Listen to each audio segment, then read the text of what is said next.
Hello, everybody. Welcome to another live stream for the History Valley podcast. Today, Ken Olson returns to this channel to discuss the Farrer theory.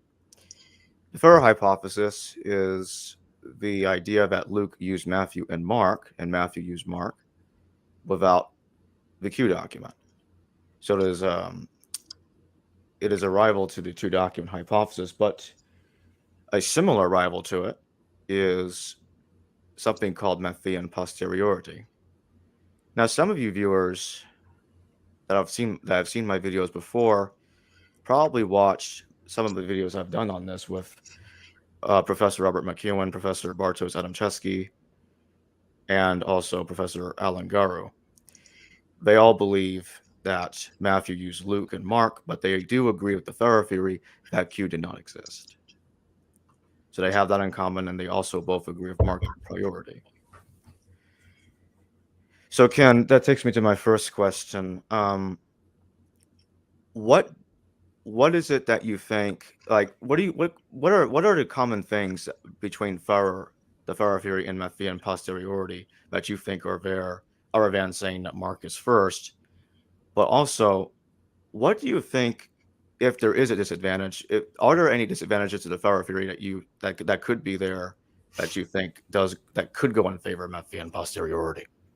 That could go in favor. Well, firstly, shall we assume that people know what the synoptic problem is and understand what Markan priority is? Well, we could talk. I guess you could summarize in a brief summary, describe those for viewers that may not be familiar. Yeah. The synoptic problem is the question of the literary relationships among the three synoptic gospels. That's Matthew, Mark, and Luke, excluding John. And they're called the synoptic gospels. Synoptic means you can see them at the same time.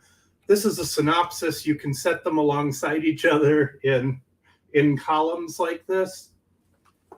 And the verbatim agreements and the agreements in order are pervasive, right? So clearly there's some sort of literary relationship, and scholars generally think in terms of literary relationship. I know one scholar who late in her life decided to contest that and went back to a sort of 19th century idea that maybe they were just related by oral tradition. That is not the opinion of the vast majority of scholars now, who think there has to be a literary relationship among the three synoptic gospels.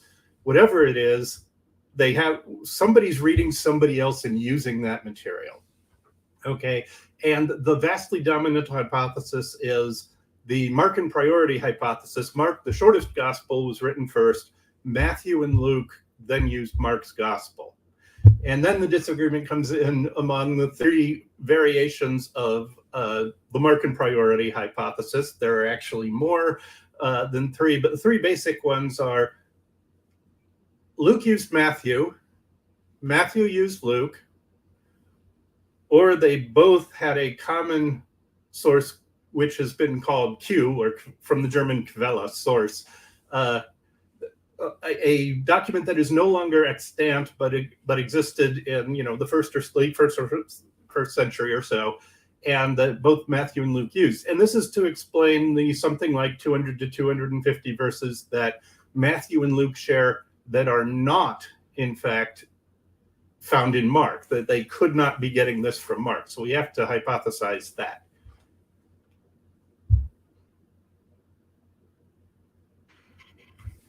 Not some, but typically Matthean posteriority scholars will pick apart the sayings in Matthew and say, well, often Matthew's sayings are more advanced and more complete, and they're in a more sophisticated, orderly structure than Luke's sayings, and that Luke's sayings are more primitive than what's in Matthew. Right. More often.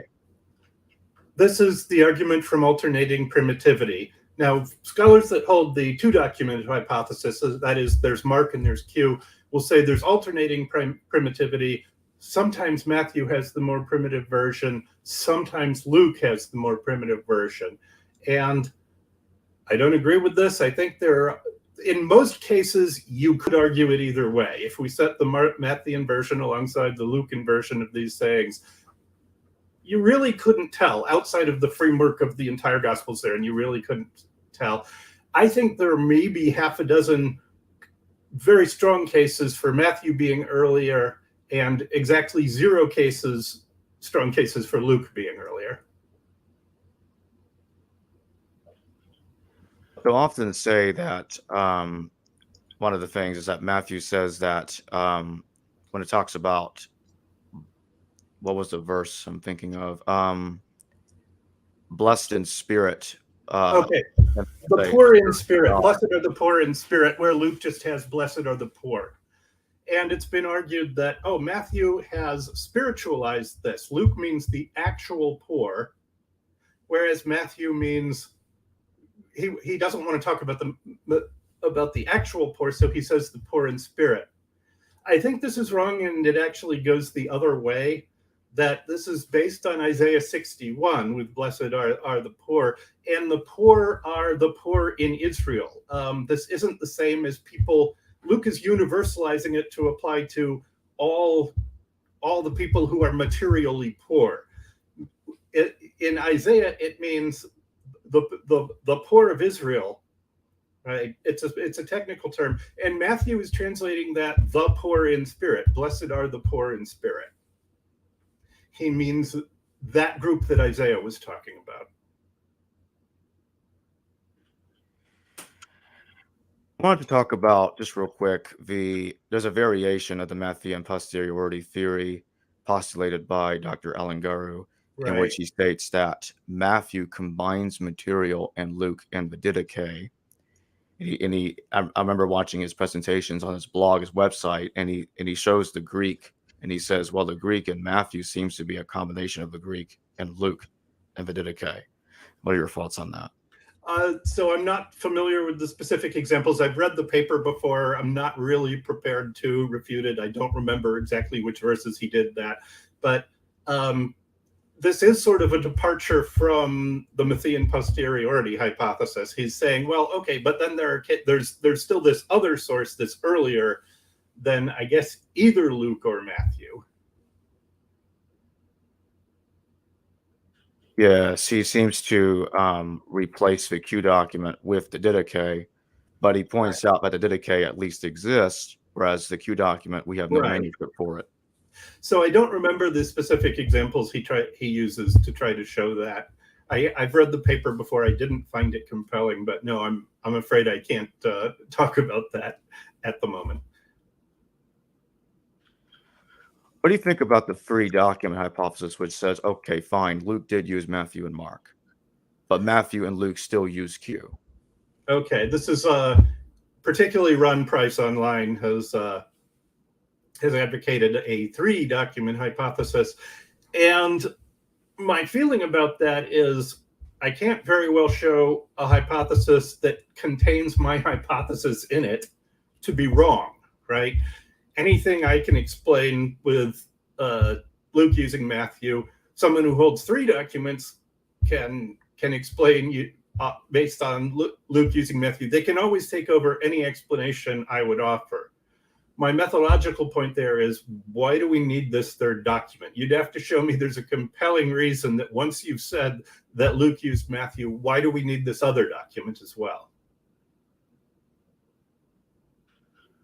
What do you make of the claim by some scholars that, and I know that you and I have discussed this before, Luke acts using Josephus, but there are scholars that go further than that, and they'll say that Mark and Matthew use Josephus, and they'll use that. I think they use Josephus in a way to solve the synoptic problem differently.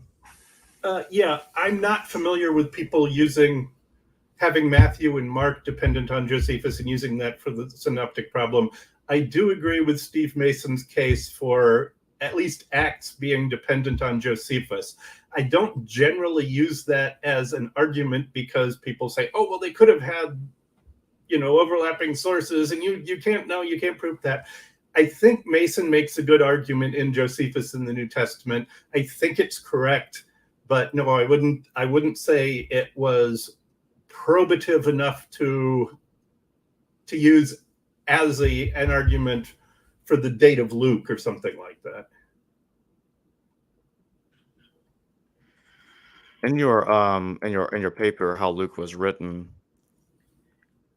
you mentioned that Downing finds a problem for the Farrer theory in Luke's failure to reproduce the common witness of his sources. What's he trying to say there? So, How Luke Was Written is actually my University of Maryland master's thesis, and I had to submit the title early, and I intended the thesis to be much broader and more than a discussion of just Downing. It was later published in Mark Goodacre and Norman Perrin, Questioning Q. Let me see if I have that, with the title Unpicking on the Farrer Theory.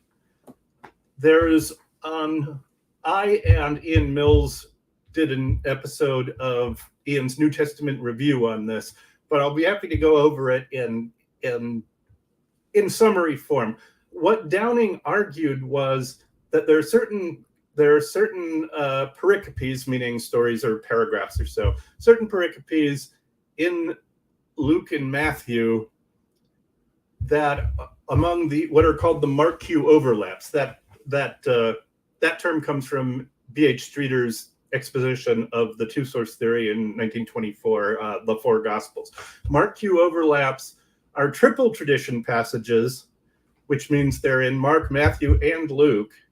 But then, unlike most triple tradition passages where Mark is the middle term, that it resembles Matthew and Luke more than they resemble each other, in these specific passages, Matthew and Luke have extensive agreements against Mark, and Matthew is the middle term. And the explanation for this on the Farrer theory is, well, Luke is just following Matthew in the triple tradition there, rather than following this hypothetical Q document. Now, Downing sought to disprove that possibility. And what he said was, in 4 cases, and he goes over these in a fair amount of detail in his paper, Toward the Rehabilitation of Q. And what he says is, in these specific cases, if Luke was using Matthew, he must not only have chosen to follow Matthew, he must have gone through and picked out all the parts where Matthew was following Mark closely, and then taken over all the cases where Matthew wasn't following Mark closely. He's a little bit more nuanced than that, but he says, he's picked out all the places where Luke is following, Luke has picked out all of the places where Matthew was following Mark closely, and then most of the cases where Matthew has entirely non-Markan stuff, Luke has just copied those. And this doesn't make any sense as a compositional theory, right? This would require intentionality. This couldn't just happen by accident. Luke would have to have gone through these four pericopes and said, I'm going to remove all the stuff where Mark is following, where Matthew is following Mark closely, and I'm only going to take over Matthew's expansions or additions to Mark. And Downing's point was, if that's what Luke did, wouldn't it make more sense that there was this other source that only had the additions, then Matthew combined Mark with that, rather than think Luke, unpicked all of this, right? Just taking out Matthew additions and ignoring all the Markan stuff. And Downing is right. That would make more sense.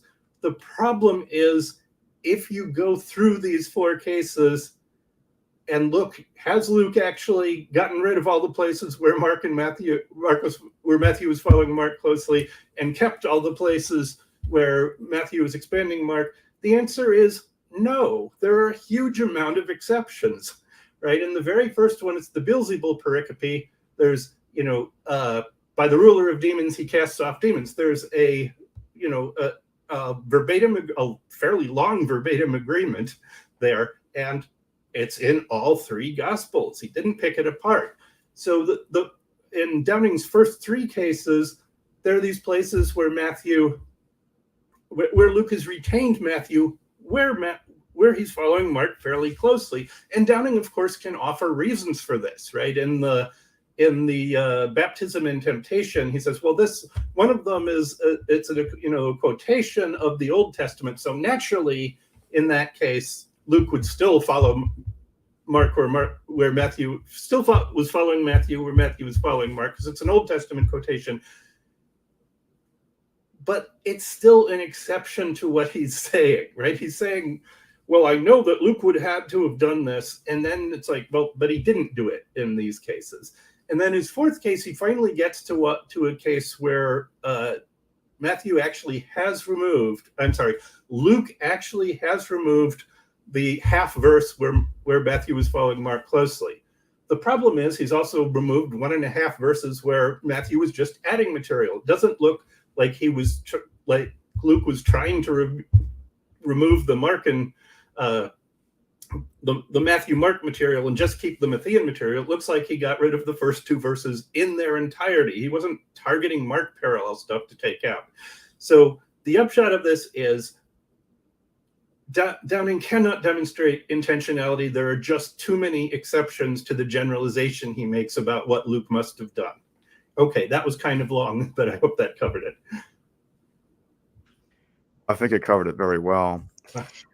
There's this other thing that you note in your article that I'm curious about, in which you stated there is little to suggest that Tacitus meant that he compared his sources looking for verbal agreements or common details among them to use as a basis for his own account, which is what Downing appears to think that Luke ought to have done if he were using Mark and Matthew. Right. So since then, Downing has denied that he ever said something to suggest what I took him to be saying. I went back and read what he said. I think he was saying that, well, Luke would have to have gone through his sources and particularly removed verbatim agreement, whereas people would have tried to preserve verbatim agreement. And the thing is, we don't really have evidence that people did go through looking for verbatim agreement between 2 sources to preserve. And I think Downing has now conceded that part. He's saying now, well, I never said that people actually did that.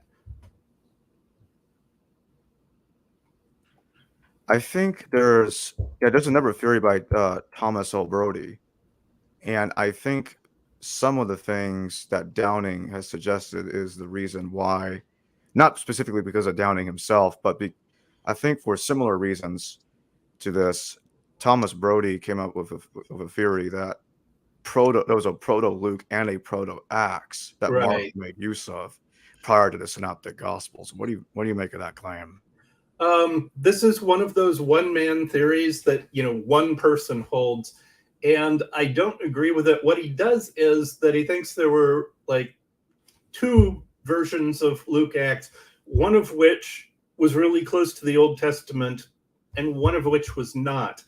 And I just think his separation of, the Luke Acts that used the Old Testament and is very close to the Old Testament and that didn't, I think it's entirely artificial. I think the author of Luke Acts throughout knows the Old Testament. It's pretty much always there.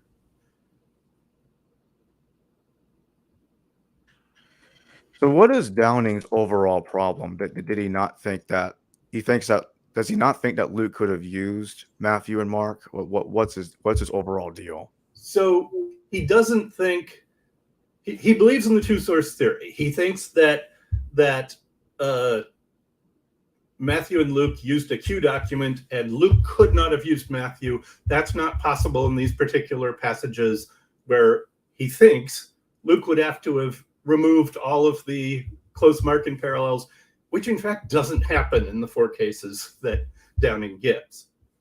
Now, his overall problem, I realized sort of recently, was that when he wrote, he didn't really see that he didn't see the difference between what the 2-source theory held and the Farrer theory held as much as would be now apparent since the work of Michael Golder, who said that a whole lot of Matthew's material is just expansions of what's in Mark, right? Matthew doesn't have another source for a lot of this stuff. He's just expanding what's in Mark. And the Beelzebub pericope is one example of this. Matthew doesn't need another source. He's just taking Mark and expanding what's there. Downing was thinking that the Farrer hypothesis held, well, there was this Mark and this other source that Matthew combined. And if the Farrer hypothesis accepts this, why don't we just say Matthew is, or Luke was using that other source rather than Matthew directly? And the thing is, the Farrer hypothesis, as in its modern form, post Michael Goldler, post 1970 or so, does not think there was this second source at all. So part of the premise of Downing's argument was that at the time it wasn't clear, at least to him, that the Farrer theory wasn't saying there was Mark and this other source which Matthew used. Super chat question here from Donnie Springer. Thank you for the super chat. What do you think of a Matthew-like lost gospel as a replacement for Q that Mark redacted and was also used as a source for canonical Matthew and Luke?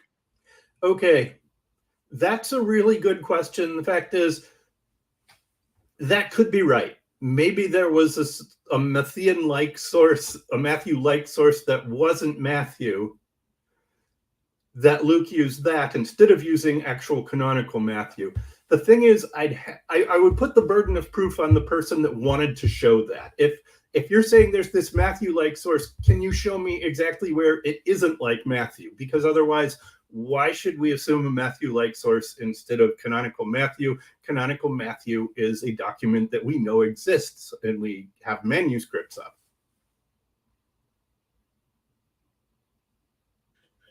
There's another version of this theory, of going back to Matthean posteriority real fast. Okay.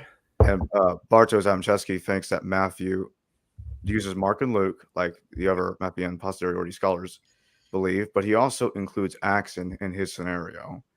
He thinks that Matthew reworks Acts. And he says, one of the examples that he gives that I can remember off the top of my head right now is Paul's fame spreading through Syria and Acts was reworked in Matthew as Jesus's fame spreading throughout Syria. Okay. I don't know the specific case. I would wonder how he knows it didn't go the other direction.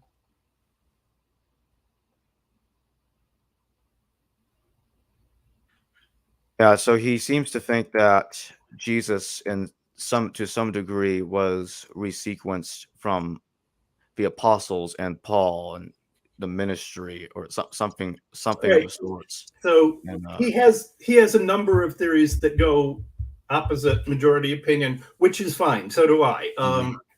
But it's often thought that in some ways, right, Paul at least is sort of like Jesus in Acts, right? That he's going to his death. He's spreading the gospel. He's preaching the message of the kingdom of God, and he knows this is going to result in his death, his probable martyrdom. And people have seen that, Paul is being modeled on Jesus. And this is the majority opinion. I don't know what the reason for taking it the other way would be. Does this have something to do with in the epistle to the Galatians when Paul says that he was crucified in Christ? Do you have a reference for that? Yeah, I'm gonna look Okay. that up real fast. No, I think I have I think it's Galatians 2, right? Galatians 2:20. Crucified in Christ. Yeah. This has to do, I think, with baptism. What he means is, and we get this in Romans 6. You have to read Galatians 2 and Romans 6 together, where Paul has died and been resurrected with Christ, which means he was baptized. He's been through the experience. He has participated in the death and resurrection of Christ.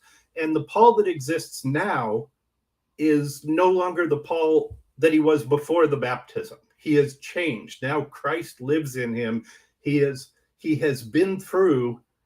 died and been reborn with Christ, and that's why his sins are forgiven. And this is how baptism worked in the early church. Okay, and if you read Romans 6, I think it's Romans 6, about baptism, it's interesting with the thought of dying and being resurrected, that how did they do that baptism in the first century? I doubt it was just sprinkling water on somebody. They may have held people under for a while until you really had the feeling that I have died and been resurrected. Going back to Downing's arguments, Okay. I want to look at something else here that you note in your article. Luke's Okay. treatment of the apocalyptic material differs from his treatment of the material in the other three pericopes considered. Luke 21 follows a version of the little apocalypse in Mark 13 fairly closely, while Luke's parallels the additional material that Matthew places in his version of the apocalypse in Matthew 24 to 25 are found distributed through Luke 12, 17, and 19. Downing attaches a great deal of importance to the fact that where Luke has parallels to Matthew's apocalyptic material in Luke 12, 17, and 19, the parallels frequently extend only to Matthew's non-Markan additions, not to the material Matthew has taken from Mark. This, he contends, shows that if Luke is following Matthew for this material, Luke must be removing Matthew's Markan material in order to reproduce Matthew's additions to Mark alone. Downing argues once again that it is far more likely that Luke is not using Matthew at all, but that Luke and Matthew found this material in another source and that Matthew combined it with the apocalyptic material he took from Mark 13, while Luke reproduced it nearly as it stood. Okay. The apocalypse in Mark 13 gets really complicated because Matthew has a parallel to it in Matthew 23 or 24. He has most of Mark's apocalypse, but other parts of it are moved to Matthew 10, where it's the missionary discourse that's got parts of what looks like Mark's apocalypse in it. Matthew has sort of doubled the text. Now, other people say, well, oh no, he followed Mark for one and he had the Q text for the other. And that's one of the things that makes the fire hypothesis distinctive is I don't think Matthew had a second source. I think he just doubled what was in Mark and used the same material elsewhere. Now, Downing's argument is really interesting from the point of view of Q. And this is something I didn't put into the article, but it occurred to me while I was paging through a synopsis in Greek and looking at this shows up here and this shows up here and this shows up here. It's that for Downing's theory to work in these Mark Q overlaps, what people who hold the two-source theory think is where there was an overlap between Mark and Q, Luke has omitted the Markan version and followed the Q version. Okay, that's an important thing. That is common ground to I should say double tradition rather than Q, but the two-source theory thinks Luke has omitted the Markan version where he wants to use the Q version, and the Matthean posteriority hypothesis thinks he's omitted the Markan version where he wants to use the Lucan version. So it works out pretty much the same. But when I look at this and I look at what Luke is omitting when he gets to Mark, right? He's omitting the places where, well, I'm going to follow the other version, so I'm going to omit the Markan version.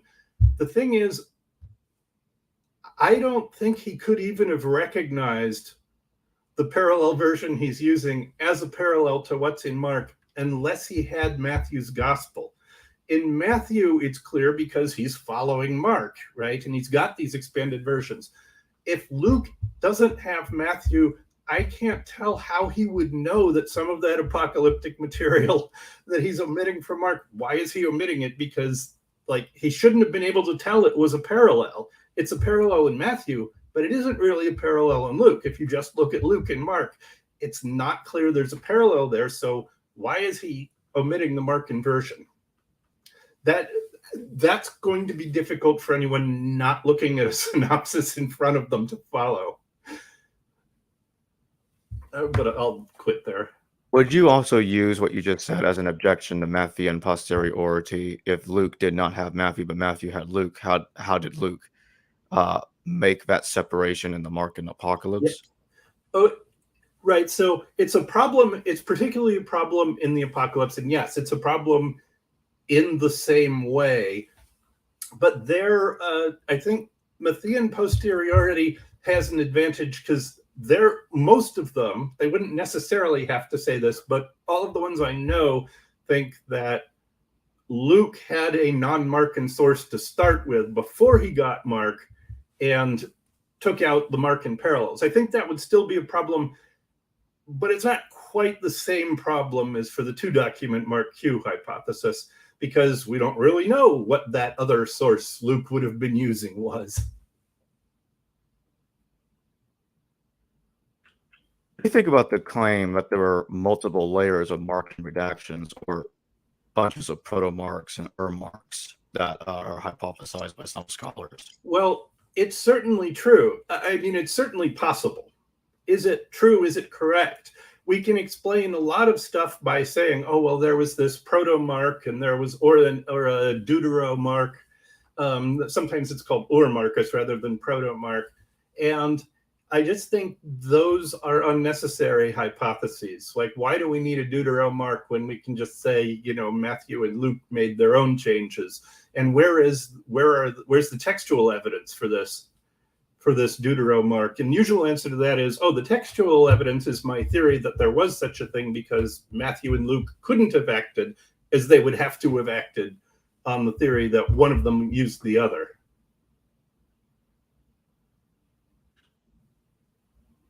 You also point out that there is a problem with the generalization that if Luke is using Matthew's apocalyptic material, I think this is a part of the Downing's argument. He must be removing Matthew's marking material from it.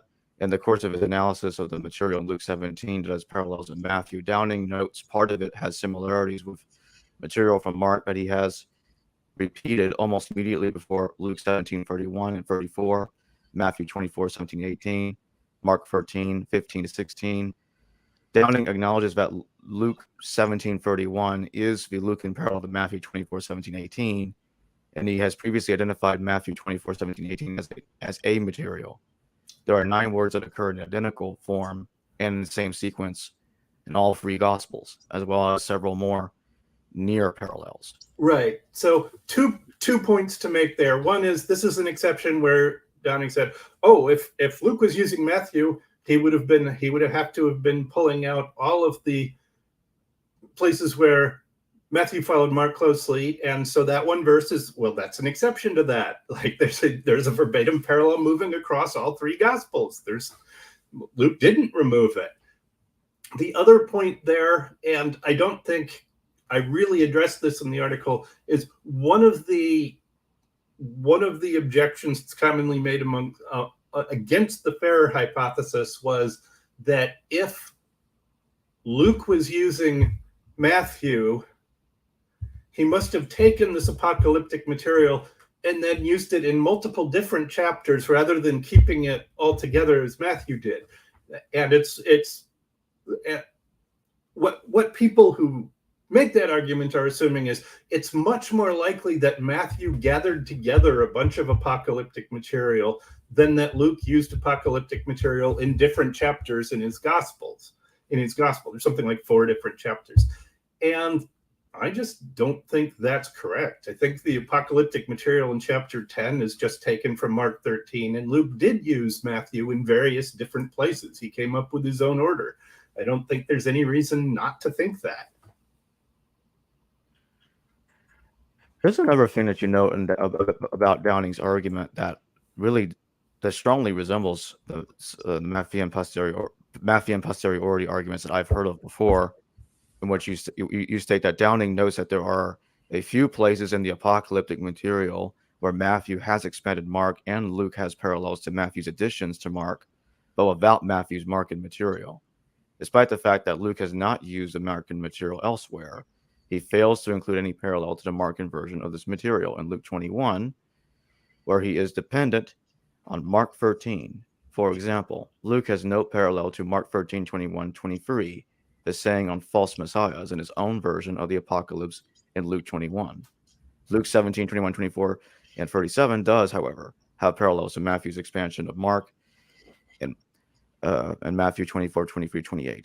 Downing acknowledges that Luke's omission of any equivalent of Mark 13:21-23 and Luke 21 suggests that Luke has recognized these verses as roughly equivalent to his own material in Luke 17:21-23-24. Downing, of course, sees this as a problem for the Farrer theory. Okay, I don't have all of that clearly in mind right now. What I think I'm getting at there is Downing is saying there's no parallel, and then he's saying, well, there's a partial parallel, right? Like, what about this Markan material he didn't use? And then he says, well, there is similar material elsewhere, so there is kind of a parallel there. I think that's what I was getting at there, but without looking all that up in a synopsis right now, I don't think I could give you a definitive answer. What would you say are the main? What if you had to pick a handful of the most important points here? What would you say are the most important pieces of evidence that shows that Luke used Matthew? That show that Luke used Matthew. Okay. For Golder, there's what might be called Mattheanisms in Luke. Matthew has a very heavy-handed style. Like you look at that says, wow, that sounds really Matthean. It's stereotypical, and he likes to use favorite expressions over and over.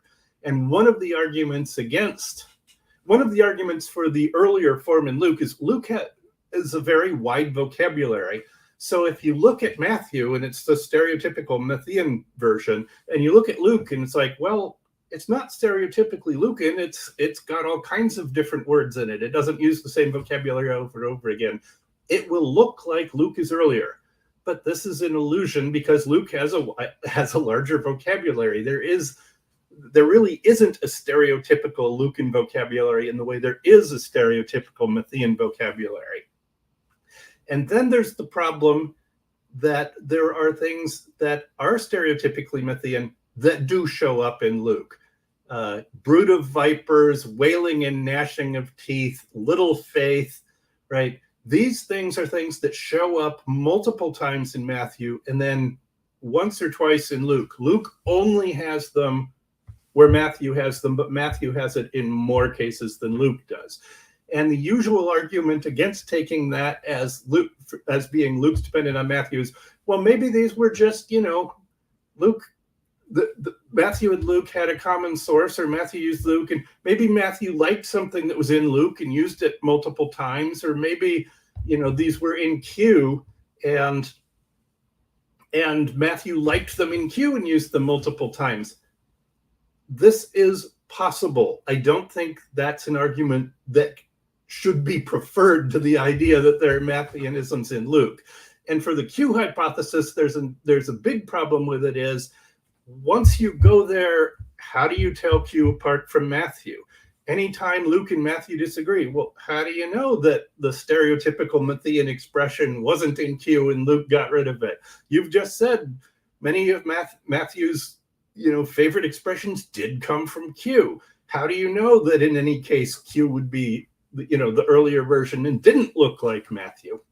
This is in a paper by Michael Golder called Self-Contradiction in the International Q Project, or IQP.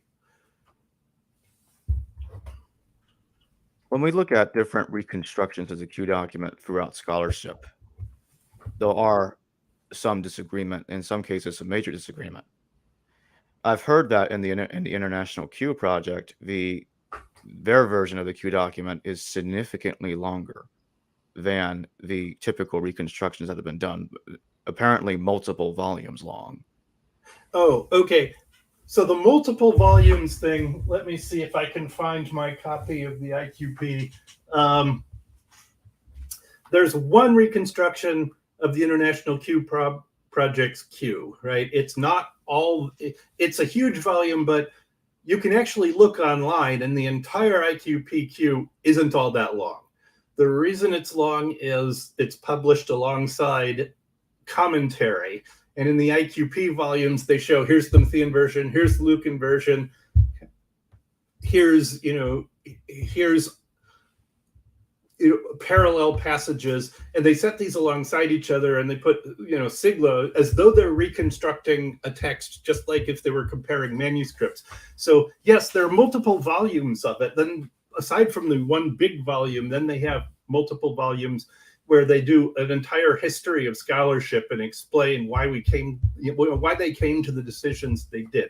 So it's not that it's particularly longer than Q, right? It's that they're exhaustively going over, this is all the scholarship that's ever been done on it, which we will summarize at paragraph length before coming to our decisions. So there are all kinds of multiple volumes, but that's one point. The second point I want to make there is people agree on what the double tradition is. That's where that's the stuff that's in Matthew and Luke that's not in Mark, or people generally agree on that. I shouldn't say people agree. People don't agree on really anything completely.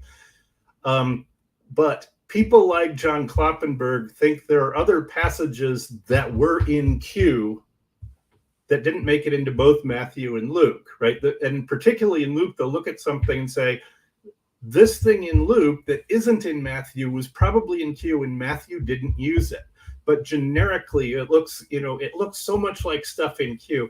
And I think this is a problem because, of course, the stuff that Luke likes and picks from Matthew is naturally going to look like the stuff he writes himself. Okay? If he likes this idea a whole lot, he'll use that idea elsewhere. All right. I slightly misspoke there. I didn't mean to say that they were saying that their reconstruction of Q is volumes long. Right. But yeah, I know the project is volumes long, and I know that I remember hearing that it's a collection of the entire history of Q scholarship, which is quite lengthy. Yeah. But nonetheless, you did point out something that I was trying to say earlier. You know, John Kloppenborg, including other material in his reconstruction of Q that other Q scholars don't, which is exactly the point of my question. Do you see the disagreements on reconstructions of Q as another point against the existence of the Q document? Well, okay. Yes, I do. Right? Are all Q people talking about the Q, the same Q, when they say that if Kloppenberg's arguments aren't acceptable to other Q scholars, why is that? But at the same time, I want to defend Kloppenberg on one point, and that is that he's especially well known for his layering of Q. And I think people have gotten up. Kloppenberg uses 3 layers, and other people use 4. And people say, well, how do you know it's a hypothetical document in the first place? How do you know that it had 3 layers? And other people have suggested that this is Kloppenberg has a theological agenda in saying that he wants the nice ethical teaching of Jesus to be the core of Q, and then the later apocalyptic stuff about punishment in hell and so forth, right? That's at a later layer. So that wasn't really what Jesus said. I think they're misreading Kloppenberg when they do that. What he's actually doing with the layering is he's looking at the Q document and how would this make sense? Because there's this Jesus who's talking and he's, blessed are these people, etc. He sounds like a nice guy. And then if you look at reconstructed Q not occurring in its context in Luke or Matthew, without any indication that he's talking to a different audience, somehow this next group is being lambasted, right? That Q doesn't have introductions, and then he moved from the good people, and now he's addressing the bad people. Q doesn't have that kind of stuff. So Kloppenberg suggested, well, originally there was this one layer, and the second layer got put into it.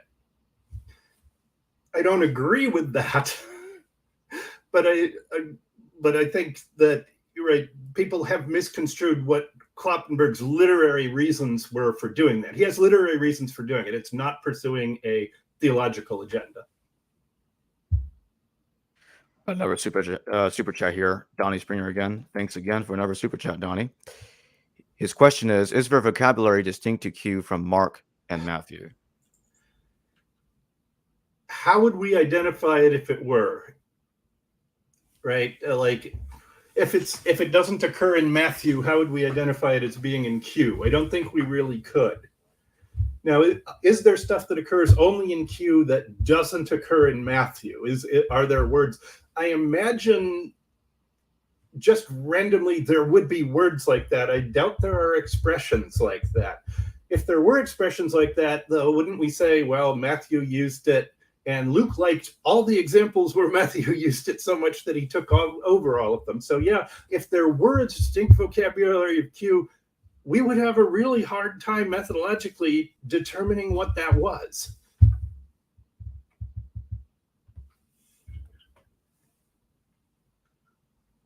In general, I've seen I've seen a lot of different hypothetical documents, and recently I've become familiar with hypothetical documents I've never even heard of, like Delbert Burkett's K document. And I think, Right. if I remember his argument correctly, I think K is supposed to be material not in protomark A and protomark B, Yeah. two other sources he hypothesizes. Well, if you start with the assumption that the later evangelists, Matthew and Luke, are basically robots, right? And you tell them every time you find A in your source text, you will do thing B, right? Then you'll have to come up with multiple source documents because it just doesn't look like they're doing the same thing all the time, every time a certain case comes up, right? So you need more documents to do that. But here's the thing, like, why would we assume that in the first place? That people come up with things like, oh, Luke changes this word in this case, so he doesn't like that word. So where it occurs somewhere else, that must be from another source or something. I think explanations that multiply sources in order to make the evangelists behave consistently are misguided because, of course, writers don't behave completely consistently. There's a certain amount of consistency to them, but we have to expect they're going to do different things in similar situations sometimes.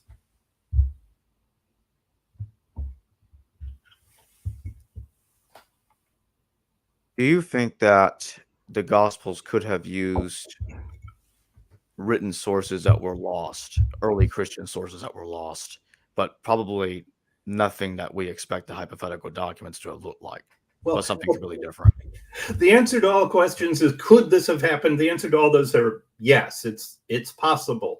Are there any cases where I'm persuaded that did happen? Nothing comes to me off the top of my head where I would suggest there had to be a source for this. Okay. Luke's version of the Last Supper has similarities to Paul. I couldn't tell you what that is off the top of my head, but yeah, it looks like there's a Luke-Paul connection. So yes, maybe there was either Luke had read one of the Pauline epistles, or Paul and Luke knew the specific form of the early Christian supper tradition. So in that sense, yeah, I think there is something there. But if we mean, long continuous sources as opposed to individual sayings or individual traditions that would be a verse or two long, I don't know what the evidence for that is. No question. Do you think that what do you think of Papias when he talks about a sayings tradition? Many scholars will say, "Oh, there it is. Papias does mention the Q document. There it All is." right. But Lots of people bring in Papias to support their theories. I can interpret Papias in a way that supports my theory, which is Papias is saying the Logia was the basic tradition about Jesus, which Mark wrote down and not in order, and Matthew translated out of the Hebrew. Now, this would just explain why are Mark and Matthew different, right? Mark and Matthew were the two earliest sources, which is why Papias discusses them. And the reason that they have different wording and the reason they're in a different order is Mark is just getting it not in order the way Peter gave it to him, not in order. So he's not trying to keep it in order, and he's getting what Peter remembered it and translating it, whereas Matthew is translating the Logia himself, and he's paying attention to order, which is why it's in order. So what Papias is explaining is just why, if Mark and Matthew are telling the same story, how come some of the events are in a different order, and how come they're in different words? And Papias is explaining, oh, well, Peter just gave occasional, not in order things, and Mark put them into an order himself, and Matthew arranged them in his own order and translated them himself. So I can make Papias support my theory, as do a lot of other people. I think it's a little bit dishonest to do that. Like, we have only a few verses of Papias, as they're recorded in Eusebius. We don't know that's everything he said. And recent work by Stephen Carlson that he doesn't think logia actually means, like a lot of people want to translate logia as sayings. It actually means oracles. And to make my reading work, I have to translate it as the holy tradition about Jesus, to make it all of the Jesus tradition, not just sayings.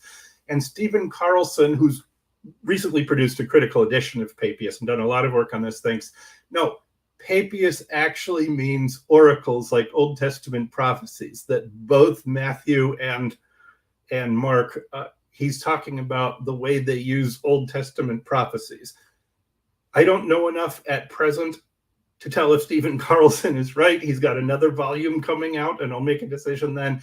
But I don't trust anyone that says, oh, well, see, Papias supports my theory. Anyone, including me, can make Papias support their theory. It's not hard. Well, thanks for joining me once again, Ken Olson. I enjoyed this discussion, and I think everybody else for their participation in the live chat. Donnie Springer, I thank you for your super chats. And I will see all of you later. Thanks again. Thanks for having me. Hello, viewers. Thanks for watching this video from the History Valley YouTube channel. Please don't forget to subscribe and hit the notification bell. And if any of you wish to further support this channel, please consider checking out this channel's Patreon page and becoming a patron, and or donate through PayPal or through Super Chat during a live stream. Thank you.